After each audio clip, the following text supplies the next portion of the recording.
사건을 이렇게 보면서 이런저런 생각이 좀 많이 있었어요.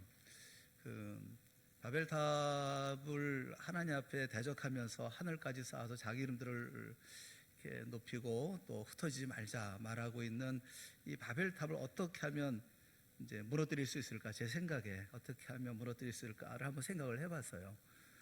바벨탑을 아주 뭐 벽을 쳐서 무너뜨릴까, 아니면 뭐 사람이 뭐 많이 다치고 뭐 이런 일이 있으면 될까, 뭐 이런 여러 가지 방법을 다 생각해봐도 이 바벨탑을 짓는 사람들의 어떤 집념이나 이걸 깨뜨릴 수는 없겠더라고요. 그런데 하나님은 아주 기가 막힌 수를 쓰시죠. 그 하나님의 방법은 말이 통하지 않게 하는 것이었죠. 말이 통하지 않으니까 그러니까 놀라운 일이 벌어진 거죠. 이렇게 말씀을 가만히 보면서 말이 통하지 않으니까 이렇게 되는구나, 하던 일이 중판되고 다 흩어지고 마는구나. 여태까지 그 바벨탑을 쌓기 위해서 얼마나 고심했겠습니까? 생각해 보면 기술도 발전해야 됐었을 것이고 또 거기에 조직도 만들어지지 않았겠어요? 또 부분마다 전부 다 이 사람은 이 일하고 저 사람은 저 일하고 해서 전부 다 이렇게 자기들의 일을 다 맡겨놓고, 또 그래서 그 위에 또 조직을 만들고 조직 또 이렇게 해서 아주 탄탄한 조직을 만들어서 바벨탑을 아마 쌓고 있었을 것인데, 그런데 말이 통하지 않으니까 한순간에 다 와해가 되어져 버리고 말더라고요. 그래서 참 하나님은 손대지 않고 뭐 이렇게 뭐 다치지 않고 뭐 힘써서 뭐 이렇게 하거나 아니면 뭐 이렇게 압박을 하거나 무슨 위협하거나 이런 일 없이 그냥 말 한번 바꿈으로 말이 통하지 않게 함으로 바벨탑을 완전히 와해시켜 버리는, 조직도 다 무너져 버리고 전부 다 뿔뿔이 흩어지고, 이런 것을 보니까 와, 하나님의 지혜는 대단하다, 그런 생각이 들더라고요. 근데 한편 무슨 생각이 드느냐 하면, 하나님께서 그렇게 왜 하셨을까 하는 생각이 들어요. 왜 그렇게 하셔서 그런 지혜를 사람들한테 가르쳐 주시고, 특별히 이 지혜를 배운 게 마귀잖아요. 마귀가 하나님께서 하시는 일을 가만히 보니까 이게 말이 안 통하면 안 돼요. 이게 다 모든 일들이 다 끝나버리고 마는 거구나, 다 와해되고 마는구나 하는 것을 철저히 배운 게 마귀가 아닐까 싶은 생각이 들어요. 교회 안에도 그렇지 않습니까? 말이 안 통해. 뭐 재직들이 만나서 얘기하고 무슨 일을 감당하려고 그러면 마음이 통해야 되는데 마음이 통하지 않고 말이 마음이 않아요. 그래서 일이 안 돼요. 진척이 안 되고 진행이 안 돼. 다 모여도 한 마음도 되지도 않아요. 누가 이걸 배웠을까요?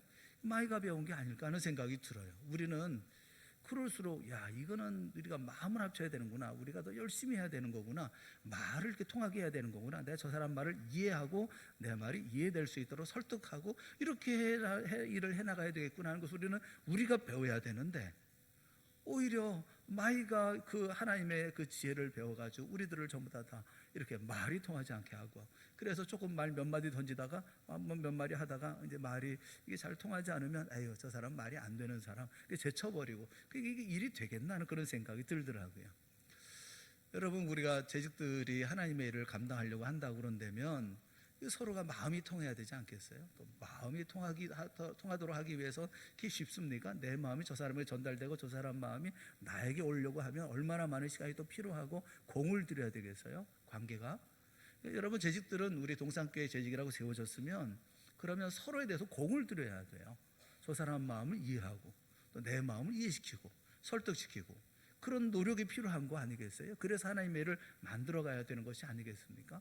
근데 우리는 닫아버리고 시작하거든요. 일단 닫고 뭐 몇 마디 하다가 안 되면 말고 나 혼자 하고 아니면 그만두고 뭐 이런 식으로, 이게 재직이 해야 할 일인가 하는 생각이 들어요. 재직은 직분자는 혼자 일하는 게 아니거든요. 다 같이 일을 해야 되는 것이거든요.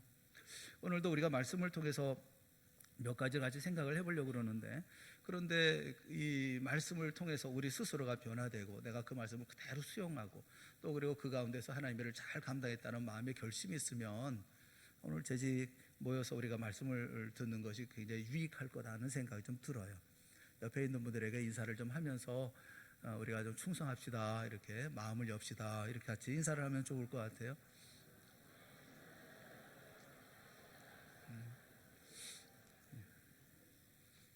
그러니까 절대로 졸아도 혼자 졸고 옆에 사람 같이 졸도록 하지 않고, 졸아도 절대로 코 고는 소리 내지 말고, 이렇게 조는 척하지도 말고 이렇게 함께 이렇게 다 모든 일을 해야 되잖아요. 오늘 본문의 말씀 가운데 딱 두 가지 말씀을 드리려고 그래요.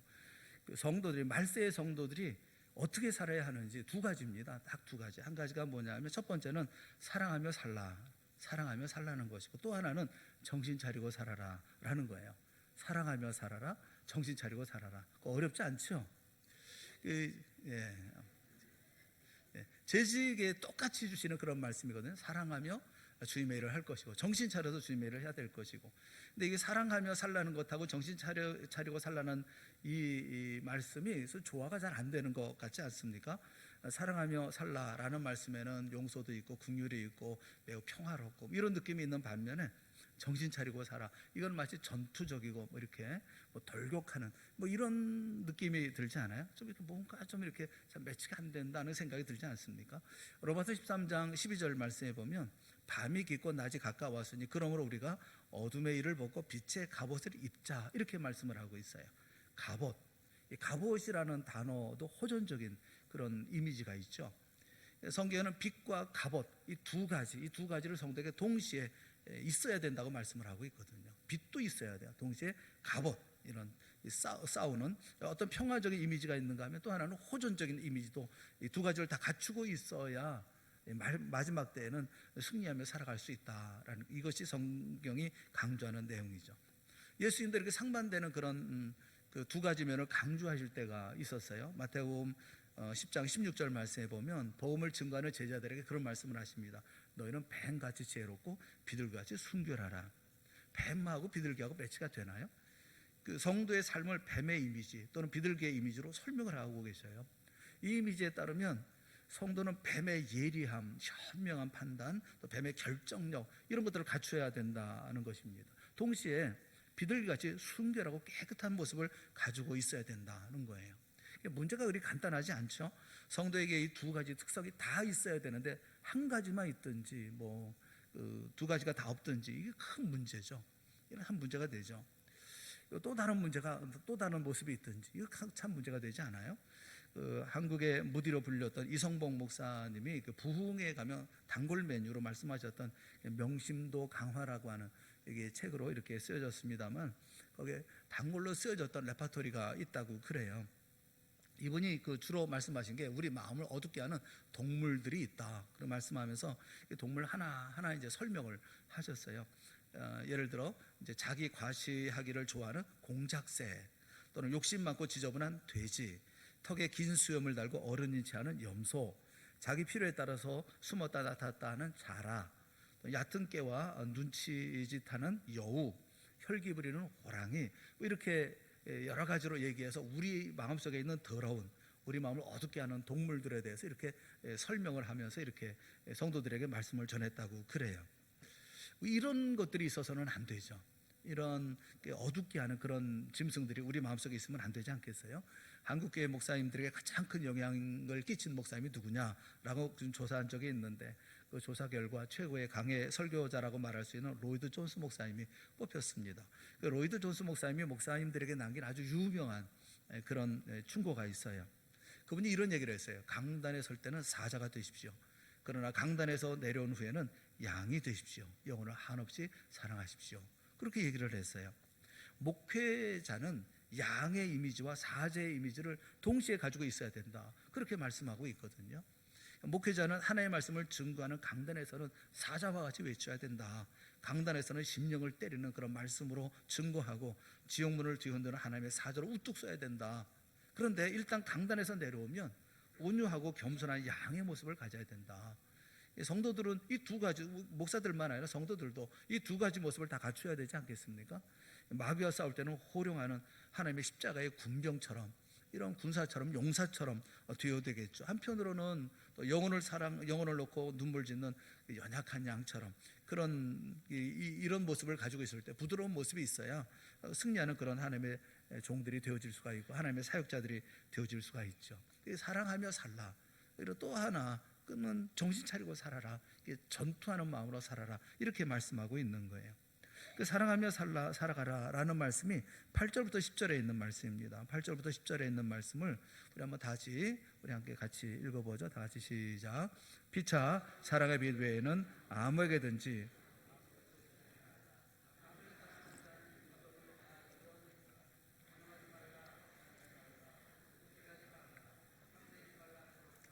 그 외에 다른 계명이 있을지라도 내 이웃을 내 자신과 같이 사랑하라 하신 그 말씀 가운데 다 들었느니라.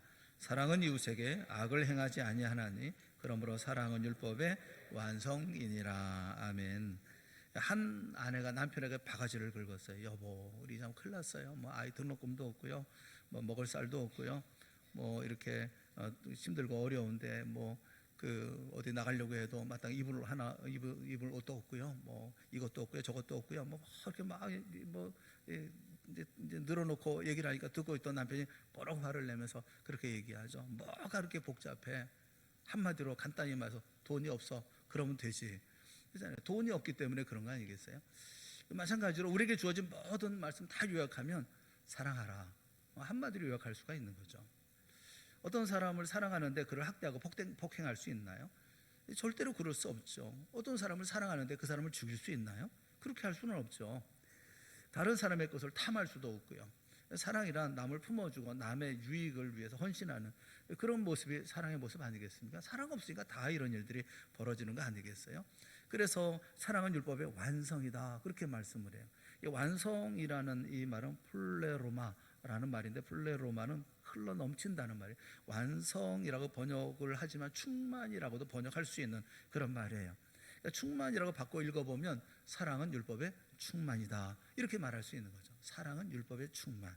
그러니까 사랑은 율법의 요구를 채울 수 있는 유일한 내용이라는 거죠. 사랑이 그 율법 안에 가득 들어 있으면, 그러면 율법이 다 충만하게 채워진다는 거예요. 사랑이 없으면 율법은 빈 껍데기만 남는다는 거죠. 사랑이 들어갈 때 비로소 충만하고 뿌듯하고 안정감을 느낄 수 있다는 거죠. 뭐 요즘 이제 설날이 돼서 그렇습니다만 부모들 이제 돈으로 섬기려고 하는 그런 자녀들이 있잖아요. 부모님 조금 섭섭해하면 그렇게 얘기를 하죠. 아니 뭐가 그렇게 서운해하십니까? 옷도 사드리고 먹을 것 드리고 용돈 드리고, 아니 뭐가 불만이십니까? 이렇게 얘기하잖아요.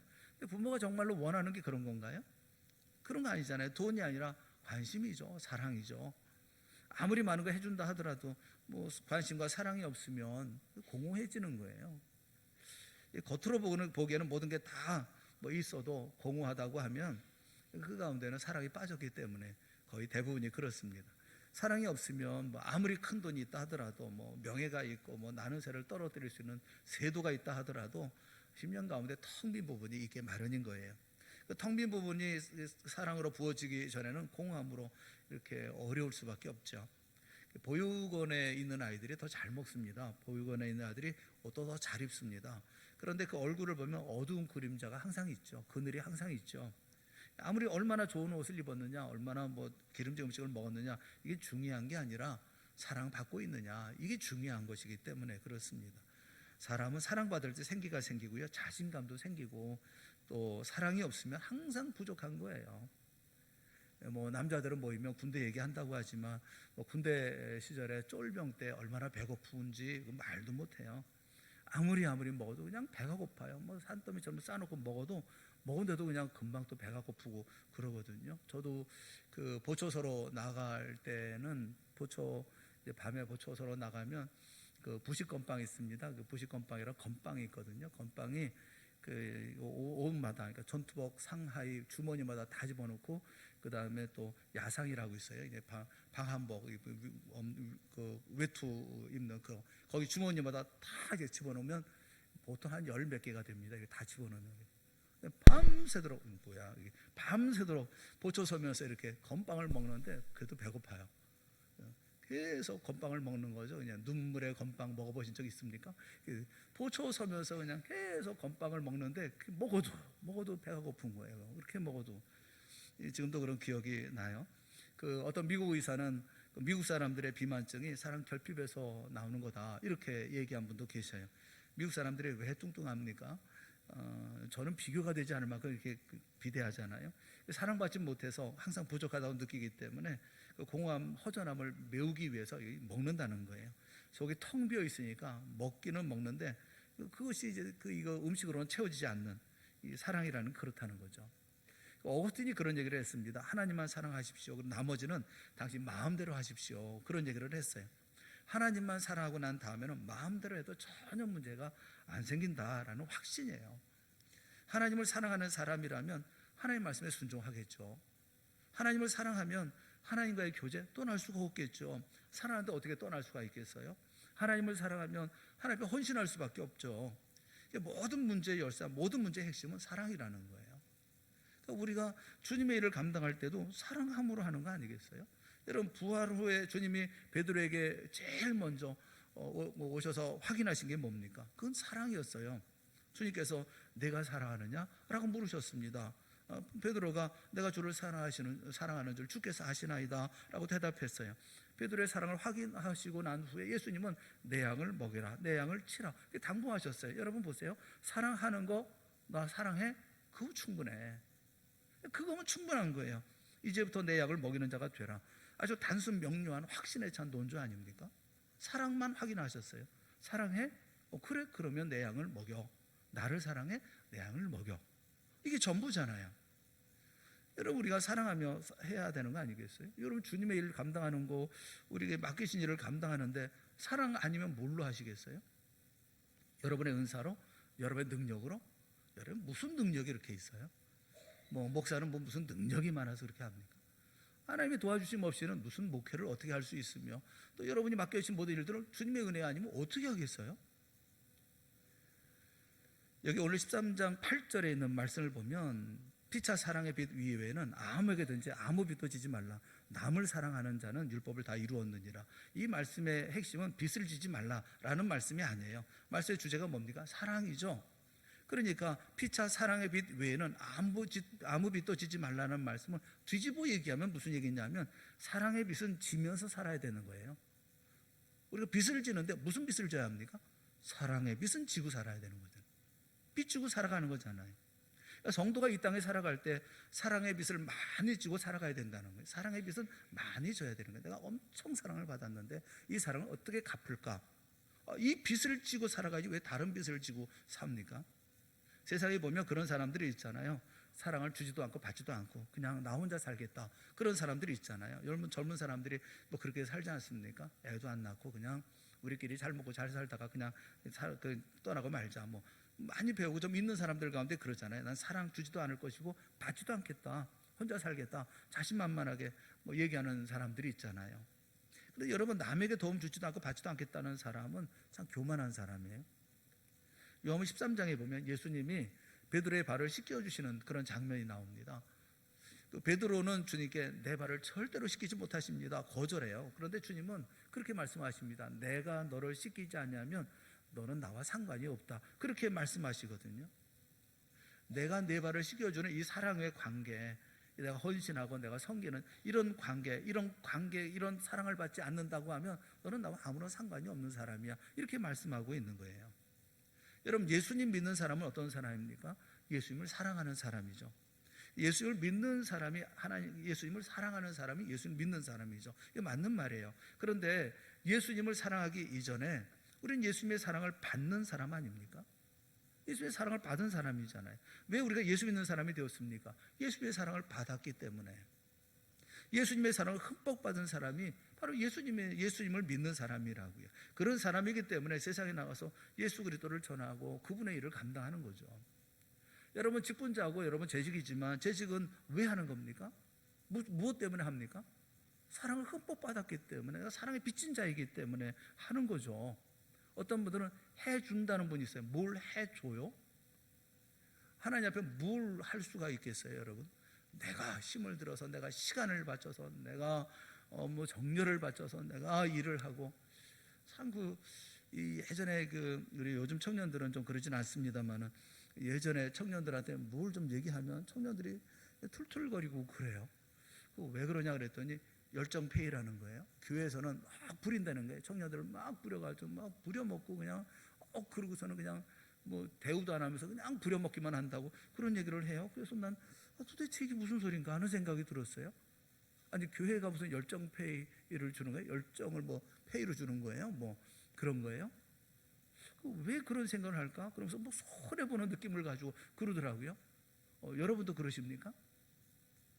주님의 일을 막 하는데 이 손해 엄청 보면서 내가 정말 그냥 박수도 안 쳐줘, 그냥 알아도 안 줘, 그냥 뭐 아는 둥 마는 둥도 해, 그냥 뭐 교회 나와서 열심히 하는데 목사는 들어가서 이제 한번 들여다도 안 보고 그냥 마실 것도 안 사주고 말이지 뭐 이러고 그러면 불평하고 그러면 되겠어요?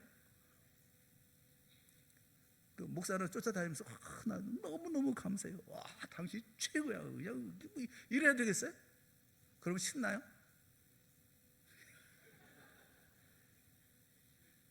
얘라고 하는 사람만 남아요. 그렇지 않잖아요. 우리가 무슨 박수 받으려고 해요. 칭찬 받으려고 해요. 뭐 누가 정기 여기고 뭐 대단히 알아주라고 우리가 그 일을 하는 거 아니잖아요. 주님께 받은 사랑이 너무 커서 내게 맡기신 일 작은 이게 내게는 버겁고 힘든 일이지만 그래도 주님께서 이 일을 맡겨주시니까 내가 최선을 다해서 남들이 할 때는 100에 막 100만큼 하지만 나는 10밖에 못하지만 그 10에 꽉 채워서라도 최선을 다해서 그러는 거잖아요. 그게 헌신 아니에요? 로마서 그 1장 14절을 보면 사도 바울은 자신을 가리켜서 나는 빚진 자다, 평생 빚진 자다, 이런 마음을 가지고 인식하고 살았어요. 헬라인이나 야만인이나 지혜 있는 자나 어리석은 자에게 다 내가 빚진 자랑이에요.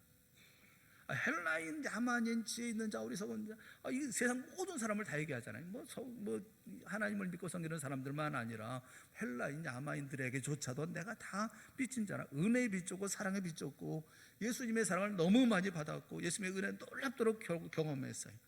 그리스도의 사랑이 나를 강건하는도다. 이렇게 심정으로 감격해서 복음을 증거했잖아요. 그 사도 바울은 핍박을 받아도 좌절하지 않았던 것은 자기가 받은 사랑이 너무 커서 이 정도 가지고 넘어지지 않으리라고 하는 굳은 마음이 있는 거예요. 이쯤 가지고 내가 넘어져? 내가 받은 사랑에 비교하면 이게, 그래서 사도 바울이 지탱했던 모든 감정은 이 빚진 자의 정서예요. 빚진 자의 정서. 여기서부터 비롯되어진 것이거든요. 진정으로 겸손한 사람은 그 형제에게, 교회와 이웃에게, 특별히 하나님께 너무나 많은 사랑과 은혜를 받았다면 빚진 자 의식을 가지고 살아가는 사람이라는 것을 우리는 꼭 기억을 하셔야 된다는 거죠. 다른 사람에게 사랑받지도 않고 사랑 주지도 않겠다, 가장 교만하고 가장 악한 사람인 거예요. 내가 사랑받았으면 그렇잖아요. 여러분, 그리스도로 말미암아 살아야 되는 거 아니겠어요? 요즘에 보면 얼짱을 선호하더라고요. 얼짱을 많이 선호해요. 근데 얼짱보다 더 좋은 게 뭔지 아십니까? 몸짱이고요. 몸짱보다 더 좋은 게 뭐예요? 맘짱. 예? 맘짱보다 더 좋은 거는 영짱. 예. 스테반 집사님의 얼굴이 천사의 얼굴 같았다고 그러잖아요. 스테반 집사님의 얼굴이 천사의 얼굴이에요. 영성이 밝으면요, 그게 좋으면 천사의 얼굴이 되는데 무슨 얼짱이 뭐가 좋아요? 어떤 분은 그래요. 목사님, 저는 단길 무섭지 않아요. 하나도 무섭지 않아요. 저는 얼굴이 무기라서요. 네. 얼굴을 무기 삼지 말고 그리스도를 무기 삼고 사시라고요. 제가 그림 하나 보여드릴게요. 그림 하나. 집사님, 그림 하나 보여주세요. 돌아온 탕자라고 하는 그림이에요. 이 그림이 좀 찌그러져서 이렇게 나오긴 했는데, 돌아온 탕자라는 이 그림은 운보 김기창 화백이 그린 그림입니다. 이 김기창 화백은 이제 귀가 들리지도 않고 이제 말도 어눌하고 이런 분이에요. 그런 분인데 6.25 전쟁에 비극적인 피난 전쟁을 했을 때 6.25 전란 당시 일사 후퇴로 처가에 있는 군산으로 피난 가가지고 처가에 창고 하나를 이제 방으로 개조해가지고 3년 동안 피난살이하면서 어떻게 살았냐면 군산 비행장에 근무하는 미군들의 초상화를 그려서 생계를 유지했어요. 그 공공한 시절에 운보 선생이 예수의 일생이라는 대업을 완성했습니다. 여러 장의 그림을 그렸어요. 어려서부터 크리스찬이었던 이분은 예수님과 당시의 등장인물, 배경 모두 한국인 또는 한국 복식 배경을 바꿔서 그림을 그렸어요. 이게 한국식으로 그림을 그린 거예요. 이게 탕자, 돌아온 탕자, 탕자 돌아오다, 이게 그 그림을 그린 거예요. 그림 계속 보여주세요. 집사님, 그림 계속. 아직 중요한 얘기 안 했는데, 이 그림을 한번 자세히 한번 보세요. 여기 보시면 아버지가 아들을 받아주죠. 아들이 막 거렁뱅이가 돼서 이렇게 돌아오죠. 그런데 그 뒤에 누가 있어요? 뒤에 어머니가 있어요. 안타까운 표정으로 바라보고 있는, 멀리서 바라보고 있는 어머니를 그려놨어요. 운복 김기참 화백은 서울 종로구에서 비교적 부유한 가정에서 정상적으로 학교 과정을 가정에서 살았지만 정상적으로 학교 과정을 마치지 못했습니다. 어머니의 정성으로 한글, 일어, 한문을 익혔어요. 또 그림에 대한 재능이 일찍 발견되어서 운보의 어머니는 발견되어서 그걸 이제 좋은 선생님에게 이제 연결을 해줬죠. 이 운보 선생의 어머니는 감리교 신자로 진명여학교를 졸업하고 또 한때 개성의 정화여학교 교사를 지낸 바 있는 신여성이었습니다. 이 어머니는 이 운보 선생을 김은호 선생의 문화생이 되어서 본격적으로 화가 수업을 하도록 했죠. 어머니가 배려해서 했던 거죠. 그러니까 이 그림, 이 탕자에 대한 이 그림은 그 어머니와 스승, 그리고 당시 한국이 처한 상황, 이것이 복합적으로 작용해서 이렇게 그림을 이제 그려놓은 것을 우리가 볼 수가 있어요. 어머니의 사랑, 아버지의 사랑이지만 그러나 그 뒤에 어머니의 사랑도 얘기하고 있는 것이 이 그림에 보여주는 그 내용들이죠. 그러니까 김기참 화백은 제 친구도 이제 그분의 문화생이고, 그래서 제가 이제 그분에 대해서 여러 번 이제 그 그림이라든가 글씨라든가 이런 데 많이 이제 가보기도 했습니다만, 존경스러운 그런 삶을 살았던 그런 분이에요. 여러분, 사랑을 주는 것도 중요하지만 받는 것도 중요하거든요. 겸손하지 않으면 절대로 사랑을 받을 수는 없어요. 왜 사랑을 받지 못하는 줄 압니까? 알량한 자존심 때문에 그런 거죠. 예수 그리스도를 믿는 사람들, 예수 그리스도를 믿는 성도들은 사랑을 주면 받을 줄도 알아야 돼요. 누가 사랑을 베풀면 사랑을 또 이렇게 받을 줄도 알아야 돼요. 겸손하게 사랑도 받을 줄 알아야 돼요. 사랑이 없을 때 사랑을 구할 줄도 알아야 되고요. 그런 사람이 하나님의 은혜를 맛보고 또 하나님의 부어주는 능력으로 살아갈 수가 있는 거죠. 이런 시대에 우리가 해야 할 첫 번째가 뭐냐 하면 사랑으로 살라는 거예요. 재직들이 해야 될 일이 뭐냐면 첫째는 사랑으로 하는 거예요. 사랑으로. 누구의 사랑? 예수 그리스도가 베푸신 사랑. 그 사랑을 생각하며 살아가는 거예요. 이 운보가 그린 그 그림 가운데 이 둘째 아들이 어떻게 살았을까? 어머니를 보고 살았지 않았을까? 어머니가 자기를 위해서 눈물로 기도하고 했었던 그 어머니를 생각하면서 평생 자신의 자리를 떠나지 않냐고 효도를 다하며 살지 않았겠나. 이런 그림을 보면서 그런 내용을 우리가 볼 수가 있는 것이죠. 여러분, 누가 뭐라고 하든지 상관없이 사랑으로 하는 사람은 이길 수가 없어요. 주님의 베푸신 사랑을 생각하고 그 사랑에 기인해서 내게 주어진 일을 잘 감당하려고 하는 사람, 주님께서 기뻐하시는 일을 감당하려고 하는 사람을 누가 어떻게 할 수가 있겠어요? 여러분 모두가 다 이 사랑으로 주님께서 베푸신 사랑에 감사하고 그 빚진 자로서 내게 맡기신 모든 사역들을 잘 감당하는 그런 재직들이 다 되어질 수 있기를 주님의 이름으로 축원합니다. 옆에 있는 분들에게도 인사를 한번 다시 아주 확실하게 못을 꽉 박아버릴 수 있도록 사랑으로 합시다. 사랑받은 대로 합시다. 이렇게 인사를 좀 한번.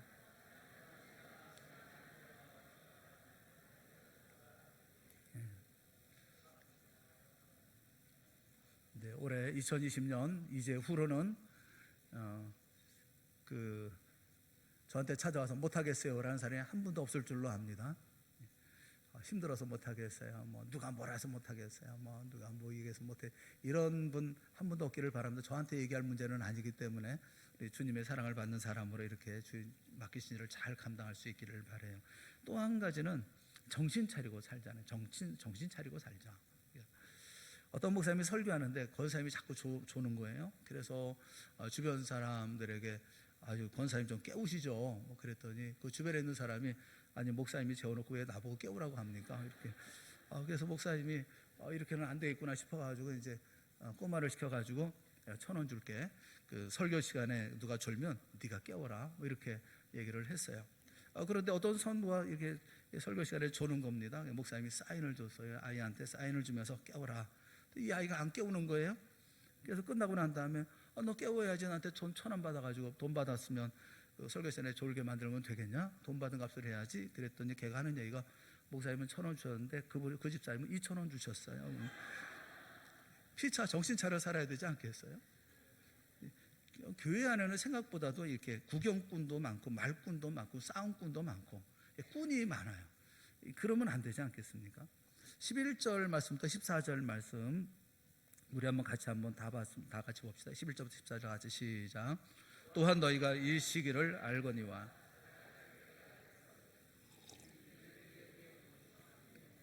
가까웠음이라.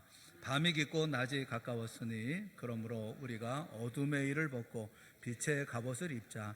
낮에와 같이 단전히 해하고 방탕하거나 술 취하지 말며 음란하거나 호색하지 말며 다투거나 시기하지 말고 오직 주 예수 그리스도로 옷 입고 정욕을 위하여 육신의 일을 도모하지 말라. 아멘. 정신 바짝 차리고 살아야 된다라는 거예요. 11절에 보면 자다가 깰 때가 되었다. 자다가 깰 때가 되었다라는 말씀을 좀 뒤집어 보면 말세에는 잠들 수 있는 유혹이 많다. 그런 뜻이잖아요. 자다가 깰 때. 잠들 일이 많은 거죠.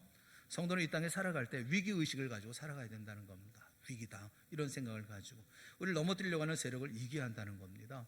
정신 차리고 성도의 거룩함을 유지하며 살아가야 된다는 거예요. 그렇지 않으면 잠든다는 겁니다. 잠들어 버리고 만다는 거예요. 그냥 넘어지고 만다는 거예요. 주일 아침 우리 성도들의 풍경은 아닐 거라고 생각하는데 주일 아침이 되면 남편이 아침에 이게 일어나서 보니까 부인은 없어요. 왜냐하면 교사라서 찬양대라서 그래서 벌써 나간 거예요. 일어나서 이제 먹을 게 있는가 찾아보니까 먹을 게 없어요. 밥통엔 밥이 없고 또 밥이 있어도 며칠 때 굳은 누렇게 변색된 밥만 덩그러니 놔두고 교회를 간 거예요. 먹을 게 없는가 뒤지고 찾아보다가 그런 게 없으니까 라면 끓여 먹고 교회를 갔어요. 그랬더니 아내가 보더니 할렐루야 어떻게 왔네 이러는 거예요. 그래서 예배를 다 마치고 이제 집에 왔는데 역시 집에 와도 먹을 것이 없는 거죠. 저녁에 먹을 게 없는 거죠. 이건 아니잖아. 여러분 이렇게 되지 않겠어요? 가정일 팽개쳐 놓고 본인은 천사처럼 우아하게 천사같이 우아하게 되겠어요? 그게? 이런 분이 은혜 많이 받고 집에 가면 또 괜찮은데 하루 종일 교회를 하고 난 다음에 집에 와서 남편하고 또 뭐 어떤 경우는 집사님하고 권사님하고 또 모여서 혹은 전화로 뭐 뒷소리를 하는 거죠. 얘기하면서 글쎄 말이야 오늘 김 집사는 김새는 소리를 하고 있고 이 집사는 이간질하고 있고 고 집사는 고자질을 하고 있잖아. 문 집사는 문제도 많고 신 집사는 왜 이렇게 신경질 나게 해? 이러면서 그러면 남편이 한마디 더 하잖아요. 그런 교회를 왜 다녀? 이렇게 그러잖아요. 어떤 목사님이 전도사님이 신무하는 그 교회 시골 교회는 그 성례식을 못 합니다. 성례식을 못 해서 이제 가서 성례를 해줘야 돼요. 이제 그 성찬도 해줘야 되고 그 다음에 이제 세례도 주고 목사가 해줘야 되거든요. 시골에 있는 전도사님이 담임하고 있는 그런 교회는 이렇게 성례식을 못 하니까 가야 됩니다. 성례식 다 해주고 그러고 난 다음에 예배 마치고 교회 고속버스를 타고 이제 올라가려고 그러는데 이제 그 재정 집사님이 거기까지 막 쫓아나온 거예요. 쫓아나와서 교통비를 드려야 되니까 목사님 주머니에다가 교통비를 쫙 넣으면서 목사님요 가시면서 담배값이나 하시소 뭐 이러면서 이런 집사를 개떡 같은 집사라고. 개떡 같다는 개라는 말은 아무렇게나 놔도요 변변하지 못하다라는 이 접두사예요. 개떡이라는 개를 얘기하는 게 아니라 아무렇게나 되어도 변변하지 못한 집사. 그런 집사가 되면 안 되잖아요. 어느 아내는 그 남편을 위해서 새벽마다 기도하는데 독특하게 기도를 한다고 그래요. 새벽에 나와서 기도하는데 보따리 들고 나와가지고 이제 기도를 하는 거예요. 그래서 무슨 기도를 하나 이렇게 들어보니까 하나님 남편 양말, 남편 양복, 남편 구두 밖에 있는 건 내가 다 가지고 나왔는데 속에 것도 나오게 하여 주시옵소서 이렇게 그 기도대로 되었다고 그러잖아요. 우리가 가지고 있는 우리 믿음의 삶을 살아갈 때 우리는 미련하기도 하고 우직하기도 하고 그러잖아요. 하지만 주님만 바라볼 때 주님은 우리를 기뻐하시지 않습니까? 우리가 이런 어려움이 있다 하더라도 그 가운데 우직하게 주님의 일을 감당해야지 엉뚱하게 정말 이런 대차방 같은 그런 모습을 아니면 여기 얘기하고 있는 무슨 여기 담배값이나 하이소하는 개떡 같은 집사 이런 일을 하면 되지 않지 않습니까? 미국의 그 세들백 교회 릭 워렌 목사님이 쓴 책 중에 그런 얘기가 나옵니다. 다윗하고 골리앗하고 싸움을 할 때 다윗이 무기를 가지고 나오는데 골리앗을 보니까 그 등치가 커서 그래서 물맷돌을 던지면 맞추기 쉽겠다. 이렇게 생각을 했다는 거예요. 그 덩치를 보고 그 위력을 보면서 그래서 이건 뭐 안 되겠는데 위축이 되는 게 아니라 내가 이 물맷돌을 던질 텐데 이 몸이 이렇게 큰 거 보니까 아주 맞출 때가 많겠다. 뭐 이렇게 생각하고 나왔을 거다. 이렇게 얘기를 하더라고요. 그랬는지 안 그랬는지 다윗한테 물어봐야 되긴 하겠지만 여러분 문제가 크면 클수록 맞추기 좋겠다. 덩치가 크니까 맞추기 쉽겠다. 이렇게 생각했다는 것도 일리가 있는 거 아니겠어요? 아프리카 나이지리아에서 10년 동안 그 사역했던 로엘 케네디 선교사가 있어요. 하루는 원주민 2명과 함께 어느 마을로 전도하러 가려고 하는데 그 돌무더기가 보이니까 이 사람들이 각각 무거운 돌을 하나씩 들더랍니다. 그러면서 선교사에게 돌을 하나 들라고 고르라고 얘기했다는 거예요. 왜 돌을 골라 들어야 됩니까? 물으니까 필요하니까 꼭 가져가셔야 됩니다. 이렇게 대답을 하더랍니다. 선교사 생각에는 뭐 돌을 꼭 들고 가야 되겠나? 무거운 돌을 짊어지고 갈 필요가 있겠나 싶어가지고 그냥 갔다고 그래요. 그런데 강에 도착을 했습니다. 근데 물이 불어가지고 물이 불어서 넘쳐 흐르고 있었어요. 그런데 원주민들은 무거운 돌을 들고서 그 어깨에 메고서 강을 건너더라는 겁니다. 그 돌의 무게 때문에 떠내려가지 않았다는 거죠. 근데 선교사는 그 강을 건널 수가 없는 거예요. 물살이 너무 세가지고 또 이제 한 발자국도 옮기지 못하고 건널 수가 없었답니다. 원주민들은 다 건너고 난 다음에 소리를 쳐서 얘기를 하는 거예요. 선교사님, 그냥 건널 수 없어요. 떠내려갑니다. 무거운 돌을 메고 건너와야 합니다. 그때서야 이 물살이 그리 어렵지 않게 느끼고 그 돌을 들고 갔을 때야 떠내려가지 않고 갈 수가 있겠구나 하는 것을 깨닫게 되어졌다고 그럽니다. 여러분, 우리가 기껏 간장종지 하나 들고선 철싹거리면서 하나님 주세요, 채워주세요 자꾸 보채지 말고 믿음의 그릇을 키워야 되지 않겠어요? 우리가 삶을 살아가면서 어떤 어려움이 있다 하더라도 그 어려움을 이겨나갈 수 있는 정신 차려 살아가는 삶이 우리 가운데 있어야 되는 것이 아니겠습니까? 여러분, 어둠이 있으면 우리가 기도를 해야 돼요. 어둠을 볼 수 있는 눈을 주시옵소서 이렇게 기도를 해야 돼요. 예전에 권사님들은요, 예전에 성도들이 그렇게 얘기하잖아요. 요즘 문제가 많아요. 요즘에 골치가 아픕니다. 남편 문제 때문에 너무 힘이 듭니다. 그러면 권사님들은, 옛날 권사님들은 그랬어요. 집사님, 나하고 같이 교회 나가서 기도합시다. 뭐 교회 청소할까요? 뭐 이불 가지고 나와요. 뭐 철회합시다. 뭐 이렇게 예전에 권사님들 그렇게 말씀하셨거든요. 요즘 권사님들은 뭐라고 하시는 줄 아십니까? 야야, 힘들어하지 말고 사우나 가자. 찜질방 가서 땀이나 쫙 빼자. 뭐. 우리 보리와 잘하는 집 알고 있는데 가서 보리와 먹고 바람이나 쐬러 갈까? 여러분, 요즘 권사님들은 그러신다니까. 우리 권사님들이 그렇다는 게 아니라 다른 교회 권사님들이 그렇다. 또 심지어 어떤 권사님은 이런 집사들을 데리고서는 가서 의료기 팔아먹는 다단계에 가서 끌고 가기도 하고 그런다는 거예요. 그렇게 하면 되겠어요? 거기서 머리 식혀 뭐 이러면서 가서 다단계를 끌고 가서 뭐 그런 거 사게 하고 그러면 되겠어요? 우리가 어둠을 볼 수 있는 눈이 있어야 되잖아요. 어두우면 그 어둠을 해결할 수 있는 해결책이 어른들에게 있어야 되잖아요. 어른들이. 그러면 그래, 내가 기도해 줄게. 함께 기도하자. 나서 이불 싸들고 나와. 철회하면서 같이 기도하지. 함께 이렇게 기도하지. 예전에 어른들 그랬거든요. 함께 기도하고 뭐 철회할 때마다 가면 그 기도하는 분들이 계셔서, 권사님들이 늘 지키고 계시는 분이 계셔서 누가 가든지 가서 함께 기도하고 그냥 밤새도록 또 기도하고 이야기 나누고 또 교훈 듣고 또 격려받고 그러고 돌아가곤 했었거든요. 민경재 박사라는 분이 계세요. 연세대에서 교회사를 강의하는 그런 박사님이 계시는데, 그분이 강의한 내용 가운데 그런 내용이 있습니다. 1895년 을사사변 당시에 명성황후가 침실에서 일본인 자객에 의해서 무참하게 살해되었을 때 그 급박한 현장에서 고종 황제가 외쳤다고 그래요. 뭐라고 외쳤느냐 하면 밖에 기독교인 누가 있나 이렇게 외쳤다고 그래요. 그 절박한 순간에 왕은 기독교인을 찾았다는 겁니다. 예수 믿는 사람을 찾았다는 거예요.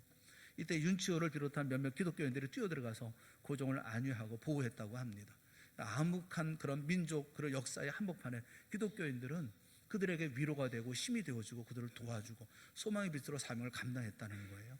신자다운 신자, 하나님의 사람다운 사람이 이쯤은 찾아보기가 어렵다. 그런 강의를 하신 적이 있어요.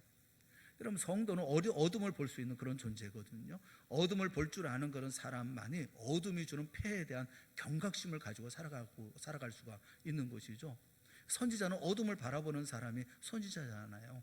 예레미야가 어떤 선지자입니까? 멸망 직전에 예루살렘에 깔려 있었던 짙은 그 어두움을 바라보면서 하나님 앞에 부르짖어 눈물로 기도했던 그런 선지자 않습니까? 눈물을 흘리면서 예루살렘 거리를 돌아다니면서 회개를 촉구했죠. 돌아와야 된다고. 이 어둠이 지속하는 한 너희는 다 멸망받을 수밖에 없다. 이렇게 증거했잖아요. 그게 어둠을 볼 수 있는 눈을 가지고 있었죠. 우리 재직이 뭐냐면 이 시대에 우리에게 맡겨진 사명이 뭔지를 알아야 되는 거죠. 내가 하는 일이 어떤 일인지를 알아야 되잖아요. 이 어두운 시대에 내가 무엇을 해야 될 것인가 하는 것을 알아야 되잖아요. 동시에 어둠을 볼 줄 아는 사람, 눈을 가지고 있는 사람은 동시에 아침이 오고 있다는 사실도 아는 사람이죠. 여러분, 새벽 동트기 전이 가장 어둡다고 그러지 않습니까? 그럼 가장 어두울 때 무엇을 직감해야 됩니까? 새벽이 온다, 이제 새벽이 올 것이다 라는 것을 직감해야 되잖아요. 여러분, 신앙이란 역설적인 거예요. 시대가 어두워지고 타락하고 뒤죽박죽 되어져 가면 오히려 이제 부흥의 때가 다가왔구나 하는 것을 깨달아야 되는 것이 아니겠어요? 한국 사회가 얼마나 영적으로 어두워져 갑니까? 영적인 권세 다 잃어가고 있고 성령의 임재가 없는 전혀 엉뚱한 소리 나는 설교가 판을 치고 사람들은 기독교가 타락했다고 그러고 큰일 났다고 그러고 한심하다고 그러고 아우성이잖아요. 그런데 성도들은 이때 무엇을 생각하느냐 하면 낙심하지 않습니다. 이렇게 어두워져 가니까 이제는 사람이 일할 때가 아니라 하나님의 일할 때가 올 것이라는 것을 우리가 아는 거죠. 부흥이 가까워 온다는 사실을 아는 거죠. 남다른 시야를 갖게 되어지는 것 아닙니까? 우리는 부흥을 위해서 기도해야 되고 또 하나님께서 이제 우리가 할 수 없다고 한다면 하나님께서 역사하실 것이라고 하는 것을 믿고 그 내일을 바라볼 수 있는 눈을 우리가 가지고 있어야 되잖아요. 이렇게 가다는 다 망해, 이렇게 가다는 다 끝나, 이렇게 가다는 다 멸망당하고 말아 하는 것이 아니라 어두우면 어두워질수록, 어둠이 깊어지면 깊어질수록 이제 하나님의 역사가 시작되어지겠구나, 우리나라가 새로운 부흥의 놀라운 역사가 일어나겠구나 하는 것을 알아야 되는 거죠. 이게 재직들이 가져야 할 그런 마음 아니겠습니까? 어둠이 오는 것을 보고 어둠이 보면서 소망의 내일을 바라보고, 그리고 우리 자신은 뭘 해야 됩니까? 단정히 행해야죠. 단정히. 13절 말씀을 풀어서 말해보면 마지막 때는 무장하고 살아가야 한다는 겁니다. 긴장하고 살아가야 한다는 거예요. 누가 내 믿음을 빼앗아갈까? 내가 가지고 있는 이런 사역을 누가 가져갈까 하는 그런 심정으로 살아가야 되잖아요. 어떤 분이 그런 얘기 하더라고요. 한국에는 긴가나 이가나 박가보다는 내가가 더 많더라, 그런 얘기를 하더라고요. 교회 다니면서 자기 이름을 내기 위해서 내가 누군데 뭐 내가 할 수 있어 뭐 이렇게, 여러분 그 내가가 아니라 내가 죽어야 주님이 일하기 시작하는 거 아니겠어요? 어떤 분이 후원원금을 하기로 했어요. 300만 원을 딱 작정을 했습니다. 이게 마음 먹고 기도했어요. 알아보니까 자기보다 더 잘 사는 장로님이 50만 원 한다는 거예요. 어느 순간 마음이 변했습니다. 그래서 249만 원을 깎아서 51만 원을 드렸어요. 넉넉하게 할 수 있는 장로님이 적게 했던 것도 문제겠지만 작정했다가 다른 사람과 비교해서 적당히 애누리한 그 사람도 뭐 믿음이 있다 얘기할 수는 없는 거죠. 다른 사람과 비교해 보면서 그러면 되겠어요? 내가 살아가는 삶에 그렇게 살면 안 되잖아요. 게 바구니에는, 게를 담는 바구니에는 뚜껑이 없다고 그럽니다. 이 게를 담는 바구니에는 게를 한 5-6마리 정도 넣어두더라도 절대로 이게 탈출을 못하는데, 왜 탈출 못하는지 아십니까? 한 마리가 올라오면 다른 개가 다리를 잡아서 끌어내리고, 그래가지고 개 바구니는 뚜껑을 닫을 필요가 없다는 거예요. 그 어떤 학자가 하는 얘기가, 오늘 우리 한국 사회가 개 바구니 사회 이렇게 명명을 했어요. 왜 우리 사회는 왜 그런지 서로 죽이려고 안간힘을 쓰고 있는지 모르겠다. 올라가려고 하면 뒤에서 잡아 당기고 넘어뜨리고 뭐 그러는 이 한국 사회가 왜 이런 사회가 됐는지 모르겠다. 그래서 개바구니 사회 이렇게 이름을 전했어요. 여러분, 이런 속에서 그리스도인들이 어떻게 삶을 살아야 합니까? 우리는 희생하는 존재잖아요. 섬기는 존재잖아요. 내 몸을 집어 던져서라도 다른 개를 밖으로 나가게 만드는 그런 존재, 살리게 만드는 존재, 나를 낮추고 죽음까지 뭐 사랑을 보이는 그런 모습으로 살아가는 사람들, 그게 크리스찬들 아니겠어요? 언젠가 어느 목사님이 교회에서 사임을 했습니다. 왜 사임을 했는가 하면, 이 목사님이 이제 어느 집사님에게 전화를 했어요. 전화하면서 신방 갑시다 이렇게 전화했습니다. 목사님 집사님 신방 가게 나오세요. 그랬더니 그 집사님이 대답을 했습니다. 예, 그렇게 할게요. 금방 옷 입고 갈게요. 그랬더니 목사님이 평소 농담이 심하신 분이라서 그럼 지금 옷 벗고 계세요? 뭐 이러면서 농담을 했어요. 같이 신방 다니고 하니까 뭐 오해도 없겠거니 이제 목사님이 농담을 한 거예요. 옷 입고 간다고 그러니까 옷 벗고 계시는 거예요. 뭐 이렇게 뭐 말이 그냥 자기도 모르게 뛰쳐 나온 건가 봐요.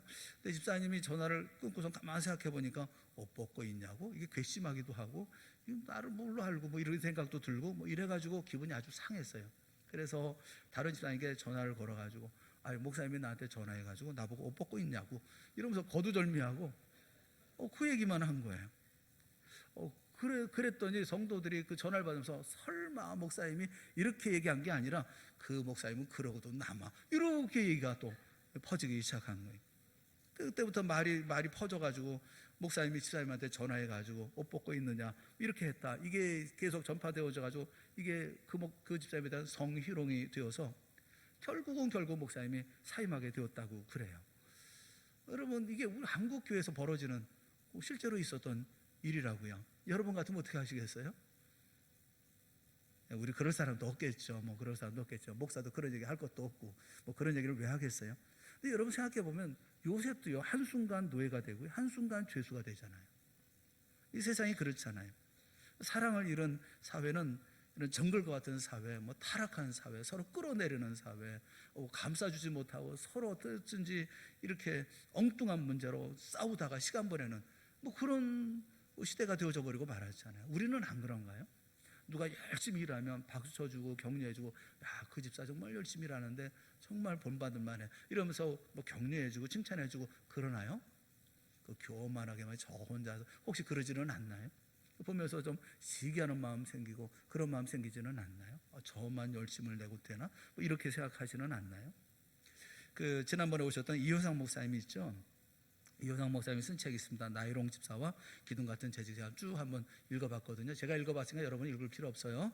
뭐 사지 마세요. 제가 다 말씀드릴 테니까. 그 좋은 책이라고 그래서 제가 다 읽어봤어요. 제가 다 읽었으면 여러분이 다 읽은 거와 마찬가지죠. 제가 다 읽을 테니까. 그분이 그 책 가운데 6가지 제안을 했습니다. 6가지 제안을 했는데, 그 제안이 첫째가 뭐냐면 주일에는 웃어라. 주일에는 웃으라고. 주일날이 되어지면 막 웃으라는 거예요. 웃어요. 그분 제안이 그래요. 그분 제안이 주일은 다 웃어야 돼. 그냥 교회 나오는 순간부터 웃으면서 나와야 된다는 거예요. 바보 같아도 웃으면서 나오래요. 주일날은 항상 웃어라. 여러분 다 항상 웃기를 바랍니다. 네, 항상 웃으세요. 찡그리지 마시고. 근데 이분이 두 번째 또 제안한 게 뭐냐면, 여자는 소울 음에 맞추고 남자는 파음에 맞추래요. 한 집사님 나와서 한번 소울 한번 쳐봐봐요. 소울 한번 눌러보라고. 소울 음에 맞추라고 그러니까 한번 또 소울을 쳐봐야 될 거 아니겠어요? 자, 얘기하는 거예요. 옆에 있는 분과 얘기하는 거예요. 사랑합니다. 시작. 아니, 이 음에 맞춰서 소울 음에 맞추래잖아. 소울 음에. 소울. 사랑합니다. 예, 여기 시작. 네. 여자들은 남자들은 화. 여기 사랑합니다. 옆에 있는 분과 사랑합니다. 음정을 맞춰. 시작. 하라. 시작. 네. 내려오지 말라는 거예요. 소름, 솔, 파, 솔. 그래서 그 고음에서 이렇게 이렇게 얘기를 하라는 거예요. 무슨 얘기든지 그 얘기 소름에 맞추라는 거예요. 음을. 아시겠어요? 네. 그렇지. 네, 이렇게 높이 해서 이제 혼자서 그냥 이러면 안 된다. 이렇게 소름에 맞춰서 밝게, 맑게, 네, 크게. 네. 남자도 이제 화음이면 높은 음정에 맞춰서 이렇게 얘기하라는 거예요. 그렇게 대화하라는 거예요. 이분의 제안이 소름에 맞춰라, 남자는 화음에 맞춰라, 이렇게 대화하라는 겁니다. 세 번째는 기름 항아리에 빠졌다 나온 쥐처럼 뺀질뺀질하게 하고 나와라. 뺀질뺀질하게. 옷을 아주 깨끗하게 입고 아주 뭐 그냥 다 깨끗하게 하고 예쁘게 하고 나오라. 멋있게 하고 나오고, 남자들은 이렇게 구질구질 그냥 아침에 나오고 이렇게 해서 뭐 잠바 입고 그러지 마시고 깨끗하게 뭐 바르고 뭐 이렇게 깨끗하게, 그렇게 나오라는 거예요. 나는 거기 동의해요. 어떻게 생각하세요, 여러분들은? 이분의 제안인데 좋은 것 같아요. 그거 그냥 깨끗하게 예쁘게 하고 나오시기를 주님의 이름으로 축원합니다. 제발 좀 예쁘게 하고 나와요. 예쁘게 딱 보면 예쁘다. 이렇게. 남자들 봐도 이게 우중충하게 나오는 게 아니라 깨끗하게 뭐 좀 멋있게 그렇게 해서 주님 앞에 나와 이렇게 예배를 주일날은 그렇게 하라는 거예요. 참 좋은 말이라는 생각이 들어요. 네 번째는 이 중직자들이 앞자리에 나와 앉으라는 거예요. 세신자 보고 자꾸 앞자리에 가라는데 세신자는 앞자리가 부담스럽다는 거예요. 뒤에 앉아가지고 뒤통수만 쳐다보고 있는데 이 세신자들이 힘들다는 겁니다. 세신자들은 자기 앉고 싶은 자리에 앉도록 하라는 거예요. 저 뒷자리에 앉도록 하라는 거예요. 뒷자리에 앉도록 하고, 그 다음에 오래된 분들, 그 다음에 중직들은 앞으로 나만 앉아, 앞자리에 앉으라는 거예요. 네, 그러실 줄로 믿습니다. 네, 앞으로 나와서 앉으시라는 거예요. 또 다섯 번째는 찬양대는 밝고 웃는 얼굴로 하라는 거예요. 웃는 얼굴로. 찬양할 때도 밝게, 그 다음에 웃는 얼굴로. 찬양대에서 그냥 그 얼굴에 오만상 다 찌푸리고 그렇게 찬양하지 말고 밝게. 소리 안 나면 어떻게 해야 돼요? 소리 안 나면 립싱크 하면 되지. 그냥 입술만 이렇게 하면 되지. 뭐 남이 다 소리 내줄 건데 뭐 내가 굳이 할 게 또 없잖아요. 열심히 뭐 소리 내려고 그럴 필요가 없어요. 그냥 나보다 잘하는 사람 얼마나 많은데 그분들 다 소리 내라고 그러고 나는 이제 예쁘게만 이렇게 하면 되지 않겠어요? 찬양대인데 뭐 찬양대. 그래서 최선을 다해서 이렇게 하면 되는 거 아니에요? 찬양을 다. 누가 알아? 내가 노래하는지, 너 소리 내는지 누가 알아? 하나님만 알지. 하나님 예쁘게만 하면 되는 건데 뭐. 그래서 예쁘게 소리 내고, 그렇게 찬양대는 밝고 웃는 얼굴로. 그 다음에 여섯 번째 마지막은 인사 잘하라는 거예요. 인사만 잘해도, 그래서 인사만 잘해도 된다, 이런 얘기예요. 이야기를 들으면서 한편으로는 좀 그래요. 좀 마음에 좀 불편함이 없지는 않아요. 왜냐하면 우리가 이렇게 안 하고 있다는 거니까. 대충 주일날도 대충 깨끗하고 맑고, 그다음에 깨끗하게 하고, 그다음에 나와서 또 즐거운 마음으로 만나서 이렇게 뭐 그렇잖아요. 여러분들이 반가운 사람 만나면 소리가 하이톤으로 올라가잖아요. 막 올라가잖아요. 그죠? 그렇게 하잖아요. 남편하고 막 싸우다가도 전화 받으면 네 이렇게 이러잖아요. 여러분 잘하잖아요. 뭐 그런 모습으로 이렇게 서로 대하면 얼마나 이게 좋겠어요. 그렇게 교회 안에서는 그렇게 대하라는 거죠. 근데 우리가 그렇게 안 하는 거 아니겠어요? 여러분 야고보서 3장 14절 말씀해 보면 시기와 다툼은 위로부터 내려오는 게 아니라 땅 위의 것이다. 시기와 다툼은 땅 위의 것이고 정력의 것이고 귀신의 것이다. 이렇게 말씀하고 있어요. 시기와 다툼은요, 우리 가운데 있는 게 아니라 위로부터 내려온 게 아니에요. 그것은 땅 위의 것이고 정력의 것이고 귀신의 것이라고 말씀을 해요. 그래서 세상 사람과 똑같이 시기하고 다투고 뭐 아웅다웅하고 살아가는 거, 이게 하나님께 받은 게 아니라 세상적인 것이고 정력적인 건 마귀적인 것이다, 이렇게 말씀하고 있어요. 여러분, 우리가 재직의 일을 감당할 때 어떻게 살아가야 합니까? 첫째는 뜨겁게 사랑하면서 그 일을 감당할 것이고, 또 두 번째는 정신 차리고 어둠을 알고, 그 다음에 내일의 소망을 바라보면서 우리 바르게 단정하게 일을 감당해야 되는 거죠. 에베소 5장 16절에 세월을 아끼라. 왜 세월을 아껴야 됩니까? 때가 악하니라. 이 세월을 아끼면서, 그러면서 우리가 주님의 일을 감당해야 되지 않겠습니까? 재직으로서 한 해 동안 살아가면서 여러분 정말 사랑으로 하십시오. 주님께서 베푸신 사랑을 빚진 자로서 주님의 사랑을 갚는 마음을 가지고 다른 사람이 뭐라고 하든지 내게 주어진 일을 최선을 다해서 감당하십시오. 그리고 정신 차려서 감당하십시오. 대충 설렁설렁 뭐 작년도 그렇고 그 재작년도 이렇게 하는 게 아니라 최선을 다해서 마지막인 것처럼 최선을 다해 감당해 나갈 때 우리는 이 맡겨진 모든 사명들을 잘 감당하게 되어질 줄로 믿습니다. 힘을 다해서 감당해 나가는 여러분 모두가 다 되어질 수 있기를 주님의 이름으로 축원합니다. 아직 기도하겠습니다. 사랑의 하나님 아버지, 은혜 감사합니다. 우리에게 베푸신 하나님의 특별한 은혜, 또 그리고 우리가 맡기신 모든 재직의 사명 잘 감당하는 저희 모두가 다 되게 하시고, 이 먼지를 감당함에 조금 더 부족함이 없는 저희가 되게 하여 주시옵소서. 사랑으로 감당하게 하시고 정신 차려서 죄를 잘 감당하는 우리 동산의 모든 직분자들이 다 되게 하여 주시옵시고, 이 일 까닭에 하나님의 큰 영광도 나타나고 우리 모두의 가장 기쁨과 즐거움에 그리고 행복한 한 해가 되어질 수 있도록 은혜 베풀어 주시옵소서. 예수님의 이름으로 간절히 기도드리옵나이다. 아멘. 우리 다 같이 자리에서 일어나셔서 우리 353장 우리 찬송하겠습니다.